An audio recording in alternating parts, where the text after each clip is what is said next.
Hey guys, welcome back. Now it's J and J in the comic ways. J2. He's J2 now. I don't. So this is episode 18. We're doing a little follow-up episode for Seven to Eternity by Rick Remender and Jerome Opena.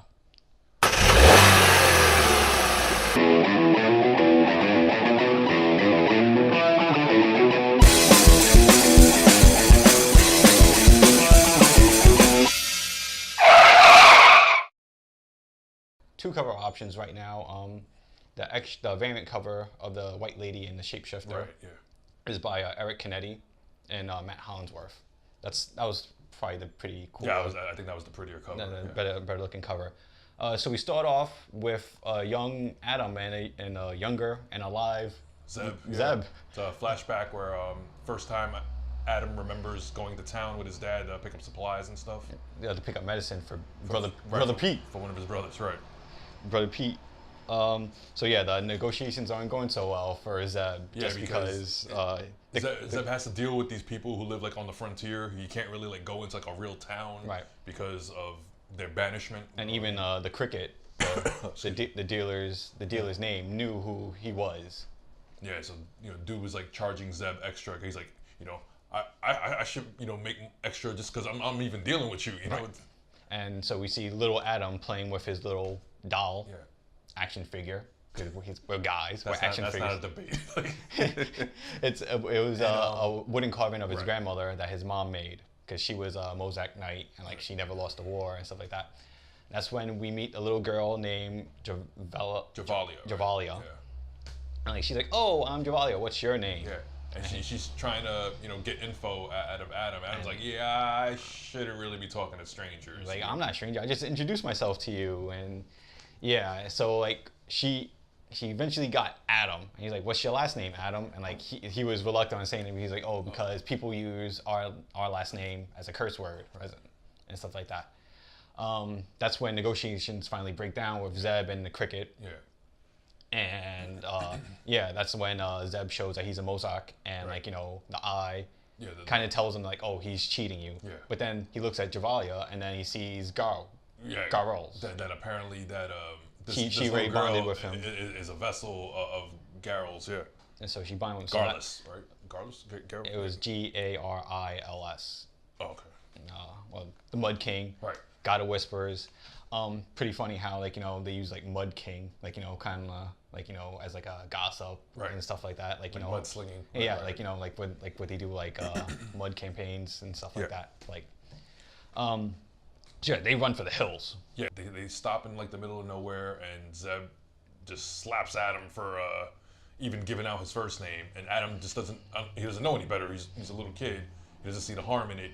So his dad explains the breakdown about how the Musak were the protectors of the realm, kind of, and that him and the Mud King came up together in the ranks, but then the Mud King used his power to basically. It really that's where, as we the reader got to find out like the whole background of how that the Mud King and Zeb were friends at one point. And like how God of Whispers, the Mud King power would work. Like basically he would like try to trade you like your heart's desire for him to bond with your spirit, and once he does, like the recipient has to like willingly like do that. That's why that's why it's so important that he needs the Osiris clan to actually hear his offer and stuff. So eventually words he was able to get everybody. He even offered Zeb, and then that's when Zeb declined, and he was threatened. He was going to kill him. He was a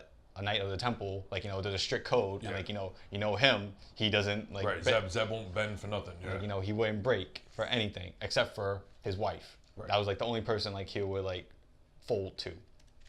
And then flashbacks to Adam with Garls, Javalia, and then there's Emperor Tolden.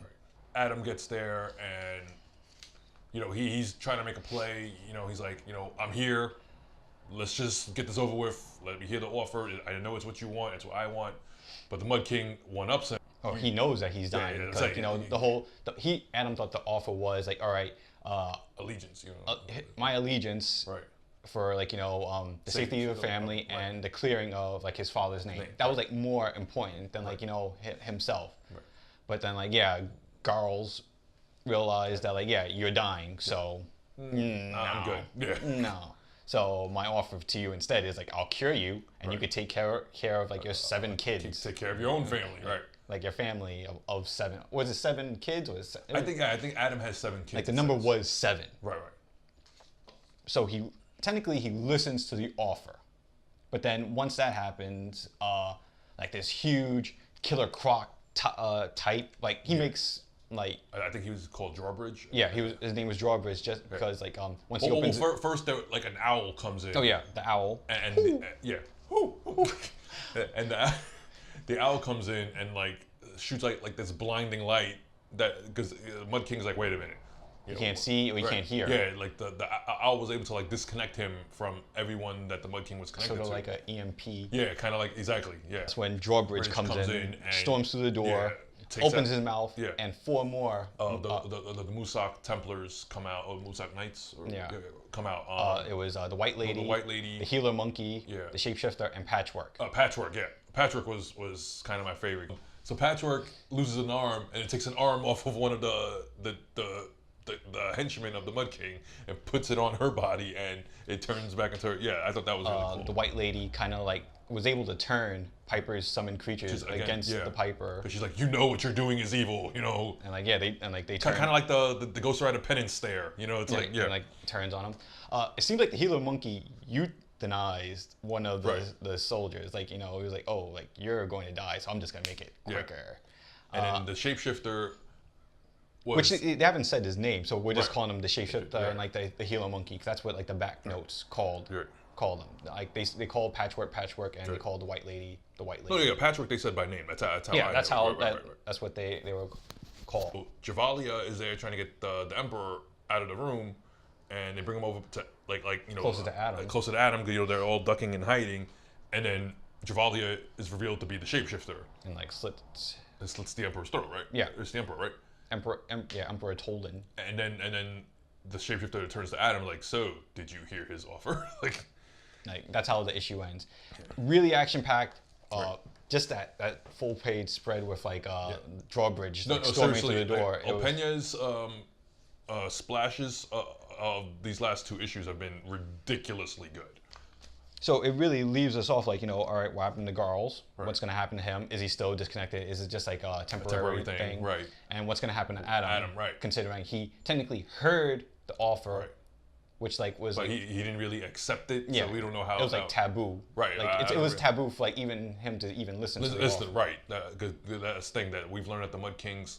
He once he plants that seed, it's done. You become part of the collective, kind of like the Borg. And basically, it was like that's how like he got into power. Just like he was saying, like he was the most brutal.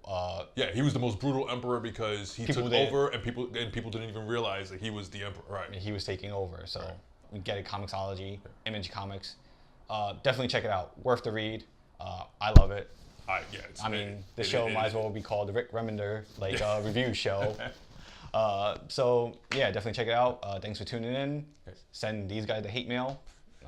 Till next time, guys. Thank See you. ya. Bye.